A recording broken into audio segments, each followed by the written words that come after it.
Thank you, Steve. Good afternoon, everyone. Enjoying your lunch? Yay! For 5 minutes, I'm growth director at Kriyadocs instead of your friendly neighbourhood workshop manager. So do indulge me. 20 slides in 5 minutes. Wish me luck. The focus here, no pressure.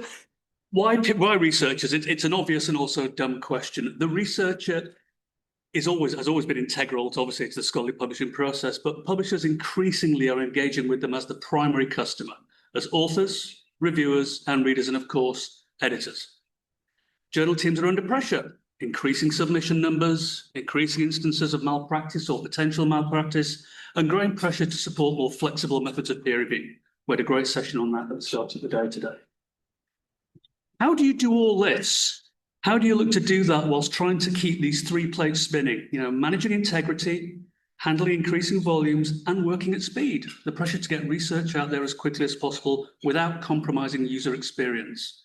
And the question I invite you to ask yourselves is, do your current legacy systems and processes provide enough flexibility? And are they delivering an appropriate user experience? The solution, you'll be amazed to hear, is the Kriyadocs peer review platform, part of our end-to-end suite of workflow solutions, designed to be a next-generation agile platform. We're also partnering with trusted colleagues in the industry. We've recently engaged Dave and Megan, who some of you in the room may know. They run A&M Editorial Solutions. They were previously with Origin. They have deep expertise in this area.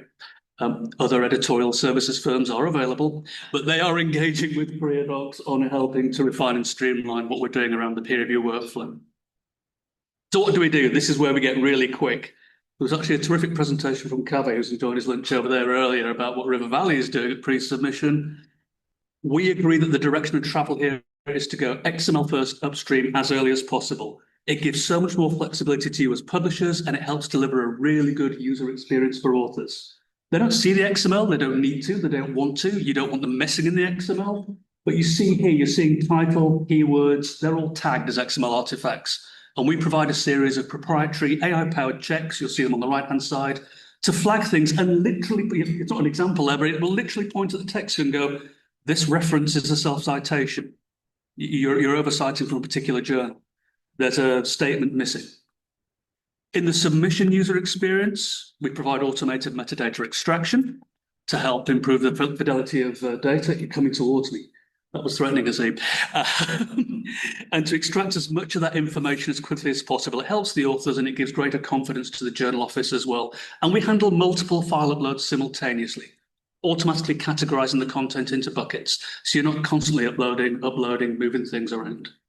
The peer review user experience, again, we also agree with annotated inline peer review. It gives great flexibility. You can keep this high level.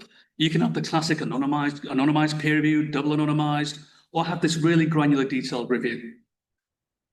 You don't need to bundle content together in PDFs and round trip them between users. That's why when you're using some of the older systems, and I used to represent one, and excellent, but you're putting this stuff together to simply move it around between people. If you can do the peer review and the decision making in the platform, you don't need to do that anymore. And as I've just mentioned, the Kriyadocs platform supports flexible peer review formats, anonymized, double anonymized, open, transparent as well. We integrate with third-party tools and services across the workflow, specifically here with third-party reviewer finding services. You may have been using Web of Science Review Locator for a while. We integrate there. Global Science, Profi, and we're always exploring new and interesting integrations as well. And we integrate with PIDs, persistent identifiers, so supporting ORCID validation, credit taxonomy, the Ringgold and R2R databases, raw databases, and the Open Funder Registry from Crossref. And open access payment platforms. You can see a schematic here on the workflow, passing metadata to and from. All the things you would either expect from a platform that you may be using at the moment in your legacy system, you should expect to see them in a new platform as well if you're considering that. I think we've just about got there in 5 minutes. Thank you for listening. Enjoy the rest of your lunch.